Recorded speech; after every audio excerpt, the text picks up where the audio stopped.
여러분, 친환경 농산물 드셔보신 적 있으신가요? 이제는 많은 분들이 드셔보셨을 것 같아요. 특히 아이들에게 또는 부모님께 좋은 것만 주고 싶은 그 마음, 다들 갖고 있잖아요. 그런데 그 마음이 오히려 독이 될 수 있다는 것 알고 계셨나요? 우리나라에서는 농약이라 하면 떠오르는 이미지가 어떻죠? 매우 부정적이죠. 독극물, 사악한 사람들이 이익만을 노리고 뿌릴 것 같은 이런 느낌인 거죠. 그런데 친환경 농법으로 농약을 쓰지 않고 농사를 짓는다고 하면 어떤 이미지가 떠오르나요? 마치 무릉도원의 이미지가 떠오를 거예요. 그런데 친환경 농산물에는 무조건 득만 있을까요? 아니겠죠. 식물은 병충해의 공격을 받으면 스스로를 보호하는 물질을 만드는데요. 놀랍게도 항산화 물질이 그 중에 한 종류예요. 그래서 유기농 농산물에 항산화 물질이 더 많은 경우가 있긴 한데요. 그렇지만 모든 항산화제가 증가하지도 않고 케이스 바이 케이스더라고요. 심지어는 인체에 유독할 수 있는 물질도 만들기 때문에 이 부분은 주의가 필요해요. 이건 그래도 일부의 케이스지만 더 흔하고 더 위험한 케이스가 있어요. 그 전에 친환경 농산물을 이해해야 하는데요. 간단하게 알아보고 가시죠. 친환경 농산물 속에는 유기농 농산물이 있고 무농약 농산물이 있어요. 우리나라의 경우 무농약은 말 그대로 농약을 사용하지 않는 것인데 거기에 그치지 않고 화학 비료를 3분의 1까지만 쓸 수 있어요. 반면 더 까다로운 유기농 농산물은 화학 비료와 농약을 3년 동안 쓰지 않고 재배한 농산물을 말해요. 그리고 유기농과 무농약을 합쳐서 화학 물질을 줄인 친환경적인 농산물, 즉 친환경 농산물이라고 부르는 거죠. 하지만 자연에도 안 좋은 물질이 많듯이 친환경적인 게 항상 친인간적인 것은 아니겠죠. 그럼에도 불구하고 마치 깨끗하다는 이미지 아니면 독성이 더 적다는 믿음이 더해져서 친환경 농산물은 방심한 소비자의 뒤통수를 때릴 수 있어요. 여러분, 화학 비료를 사용하지 않는다면 식물은 어디서 영양분을 얻을까요? 대부분은 퇴비를 뿌리고 식물은 거기서 영양분을 얻어요. 퇴비는 발효와 가공을 통해 비교적 안전하긴 하지만 관리가 미비한 경우 기생충의 알이나 안 좋은 세균에 오염이 될 가능성이 있어요. 그런데 여기에 깨끗하다는 믿음이 더해져 세척을 제대로 하지 않는다면 오히려 심각한 상황이 생길 수 있는 것이죠. 이게 바로 제가 말했던 더 흔하고 위험한 케이스예요. 2011년 실제로 유럽에서 유기농 식중독 사건이 터지면서 전 세계적으로 큰 경각심을 느꼈고 최근까지는 관리가 잘 되어서인지 큰 사건은 더 이상 없더라고요.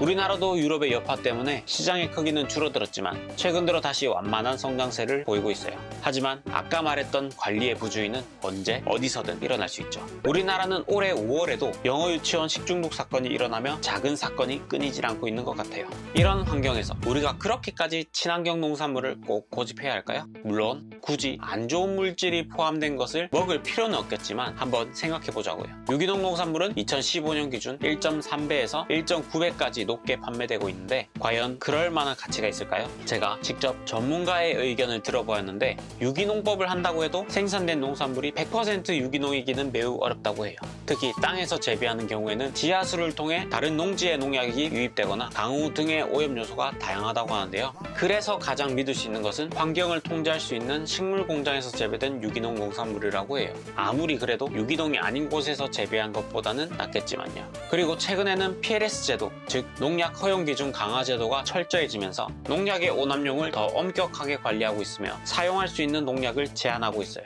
지금은 예전에 고독성 농약들이 없어지고 인체 내에서 금방 사라지는 농약으로 대체되었다고 해요. 굳이 찾아 먹으면 안 좋겠지만 안전기준이 철저하게 지켜지고 있어 먹어도 크게 상관이 없는 수준이죠. 물론 그 양도 면역체계가 약한 사람들에게는 부작용을 일으킬 가능성이 충분하지만 말이에요. 그래서 환자나 아이들의 경우에는 친환경 농산물을 고집하되 철저한 관리를 통해 안전한 섭취가 가능하도록 하는 게 중요해요. 그럼 이제 다시 유기농 식품을 멀리해야 하는 걸까요? 아니겠죠? 제가 어두운 면을 계속 이야기했지만 그 외에 득이 되는 부분도 충분히 많습니다. 가장 중요한 것은 어떻게 친환경 농산물을 철저하고 안전하게 먹을 수 있는지 아는 거예요. 그것도 알려드릴게요. 첫 번째, 잘라내기. 비싼 가격이라 더 아깝게 느껴지더라도 상한 부분이 있다면 충분히 도려내는 게 좋아요. 식물의 세포벽은 속을 보호하는 역할을 하는데 그 장벽이 무너졌다는 것은 어떤 오염이 생겼을지 모른다는 뜻이기 때문이죠. 두 번째, 잘 씻기. 가장 중요하기 때문에 가장 잘못된 정보가 많이 퍼져 있기도 해요. 일단 가장 가성비가 좋은 것은 물과 시간이에요. 농약이나 오염물들은 물에 접촉하는 시간이 길면 길수록 잘 녹아나오거든요. 설거지를 할 때도 물에 불려서 하잖아요. 똑같습니다. 이렇게 해도 70%에서 90%까지는 세척이 되지만 그렇다고 또 물이 100%까지는 아니에요. 농산물에 따라 다르겠지만 만약 데칠 수 있으면 데치는 게 오염물을 녹여내는데 좀 더 좋아요. 특히 가열 시간보다는 가열한다는 그 자체가 더 중요하니 너무 데쳐서 영양소가 파괴되지 않도록 주의해주세요. 그리고 베이킹소다 제발 그만 쓰세요.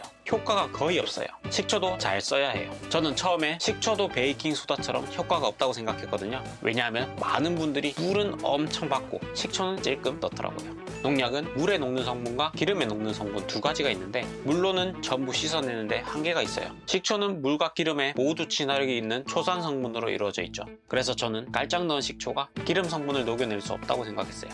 그런데 전문가가 말하기로는 그 목적으로 식초를 넣는 게 아니라고 해요. 그 목적은 바로 미세한 벌레 때문이에요. 농산물에 붙어있는 벌레들은 감각기관이 예민해서 약간의 산도 변화만으로도 고통받는다더라고요. 그래서 제가 가장 추천드리는 방법이 뭐냐면요, 수돗물이나 식초를 10대 1로 푼 물에 5분간 담그고 흐르는 물에 충분히 세척하는 거예요. 그리고 일단 뭐라도 하는 게 가장 중요해요. 하기만 해도 80% 이상은 씻겨 나가니까요. 그런데 나는 99.99%를 원한다 라고 하신다면 과일 세제를 한번 사용해 보시는 걸 추천해요. 기름 성분과 물에 잘 녹는 성분을 모두 불려서 흐르는 물에 싹 씻어버릴 수 있으니까요.